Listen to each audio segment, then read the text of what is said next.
Hello, students at Hillside. I miss you. I was there in October. What's it now? June. How did it become June already? That means school's probably very nearly over for you.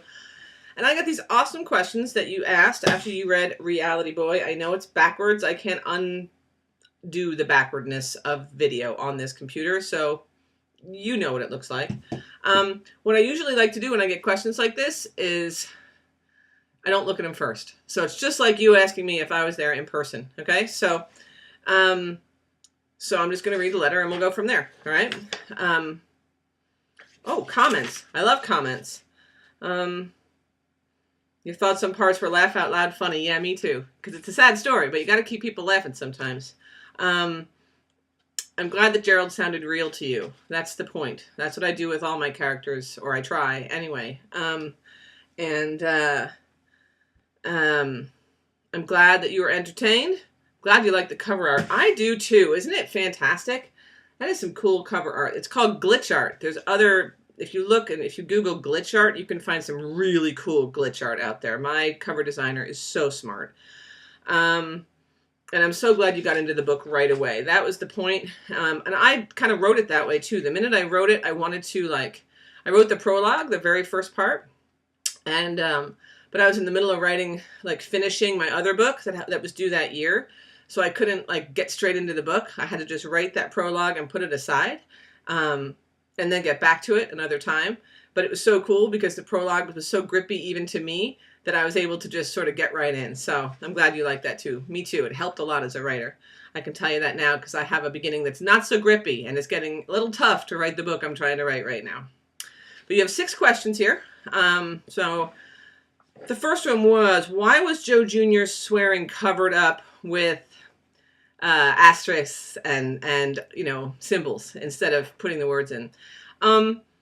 Joe, from what I remember, both Joe Jr. and his father, Big Joe, I think the only word that was covered up with those was the F word, and the reason was, throughout the book you can tell I don't have any problem using the F word in my books. But with the circus family, any of the scenes that took place in or around the circus, even there was 1 or 2 when Gerald left the circus, his thoughts and his F words were still covered up by that. Many was still kind of in circus mode. The reason I did it was because everything Joe and Joe Jr. said had that word. That's how their family talked. And so there was a lot of them. Now, I don't mind a lot of any words in a book, but it just seemed to fit. It was like a style choice. And so when I was writing it, it came out that way. And I don't know. It's not because I was afraid to use the right words, because I can use them. But it just kind of was a choice for me. And the circus family used them so much. I felt like actually that maybe if I used all the symbols, they would pull it out more. And you could see just how much that particular family, just cursing was part of their whole language and how they communicated with each other. So, second question, where did the idea for the book come from? Well, the day that I wrote that prologue, it actually came in the shower. A lot of ideas come in the shower. And I was in the shower and I thought about statistics, right? So we all hear statistics in our life, like 1 out of 3 people, blah. 1 out of 4 people, blah. Whatever it is, right? And the statistic I thought of that day in the shower was that 1 out of 4 children are dealing with abuse of some sort. And what happened was that I thought, I wonder about the kids we see on reality TV. Not even child actors, although them included, to be honest. There's some great memoirs out there about child actors that we watched and were entertained by, but actually behind the scenes, they were having a horrible time. But in this case, I thought about especially reality TV kids because they don't really make the choice themselves. They're too little. Their parents make that choice for them. And then I wondered if 1 in 4 applies in normal society, then doesn't it also apply in reality television society? Therefore, how many kids are we watching on TV and being entertained by who are actually suffering behind the scenes? Sounds like a weird place for the book to start, but that was the original idea for the book. And then once I started writing, kind of everything else came from there. And so many of the other themes have nothing to do with that, but that's where it came from. So that was your question. There's your answer. Number 3, are you going to write a sequel? No. But you will see Gerald mentioned in the next book, which is called Gloria O'Brien's History of the Future, and it looks like this. Hold on. think I have one. No, don't have one. I had a copy of the advanced copy, but it's downstairs. So in Gloria O'Brien's History of the Future, Gerald is mentioned, and Deirdre, his friend from the special ed class. Just one quick mention, but it does mean that you maybe get to find out that, whether he graduates or, kind of what happened to him the next year. So no, I don't write sequels. I get easily and quickly bored, I guess, with characters. Maybe, I don't know. I'm already 2 books ahead. Like right now, I'm writing the 2016 book and maybe a 2017 book. They both came to me at the same time. So sequels, I don't usually go backward. I usually go forward. So no, I won't. Number 4, do you watch reality TV? Do you like it? I haven't watched television in about easily 15 years.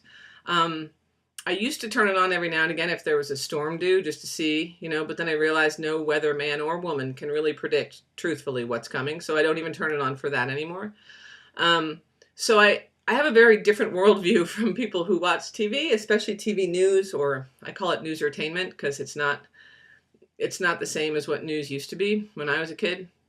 But I don't really watch TV at all, not shows. I do love movies, so I do Netflix, and I do, movies, but not very often either. I have to be in the right space. When I'm writing a book, if I'm right in the middle of writing a first draft, I can't watch movies because it'll kind of get in my head too much. I'm a little weird, but yeah, I love not watching TV. It's freed up a lot of time. It's freed up my mind, right? I don't believe anything I see on the TV. I get to make up my own mind. I can go on the internet, read articles about something that happened, and then make my own mind up.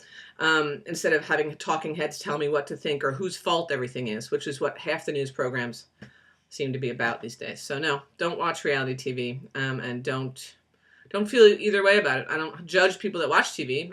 Most of my friends watch TV. I think that's great. I just don't like it. It's just not me. I'm a weirdo, and I don't listen to the radio either. See? So that's kind of across the board weirdo. Number 5, where did the ideas for the characters come from? Ooh, that's a great question.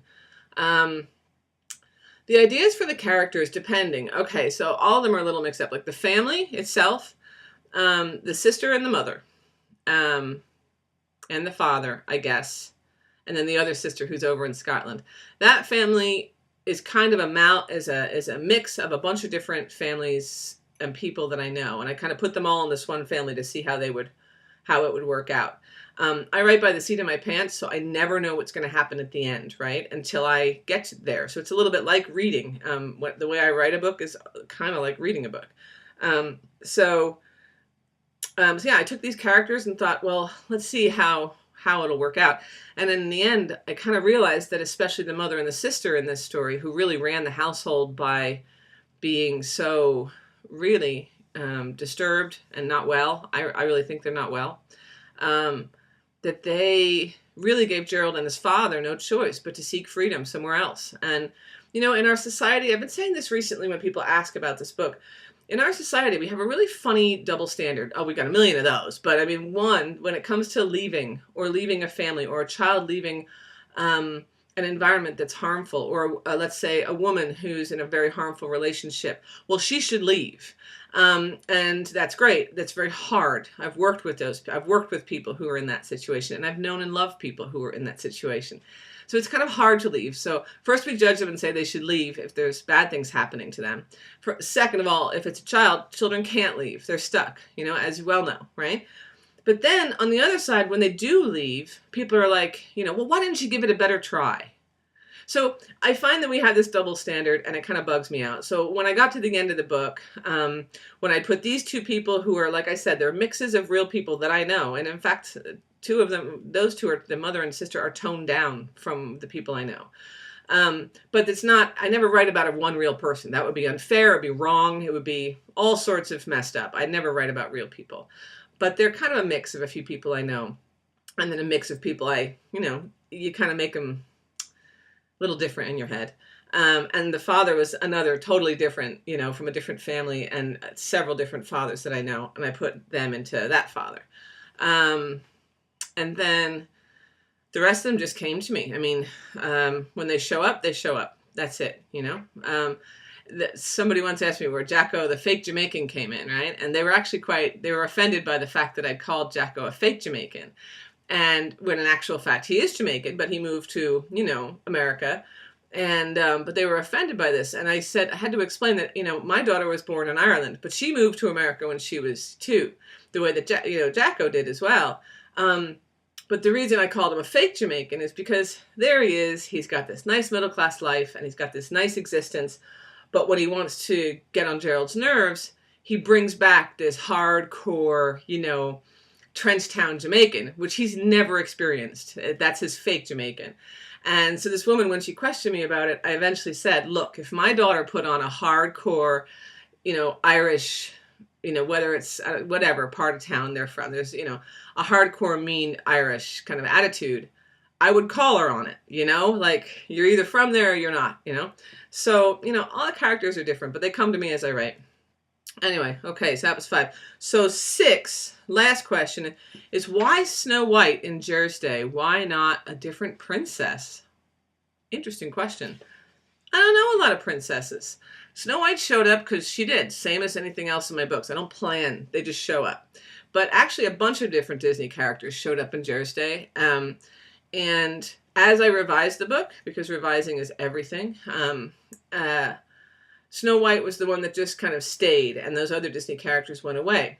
Also, on a legal note, and you have to think about that when you're writing books and stuff, Snow White is not something that Disney owns. Snow White is originally, you know, from a different fairy tale, a very old fairy tale, that's in what we call the public domain, so you can use her and no one's going to sue you for it. But that's not why I chose her. I chose her because simply because of what I put in the book about her. The fact that he connected with Snow White in this way that was like, why is she letting, like, these dwarves, like, now she's doing all their laundry and now she's doing all this stuff for them. Why is she allowing herself to be a doormat? And so I think he was asking himself the same question.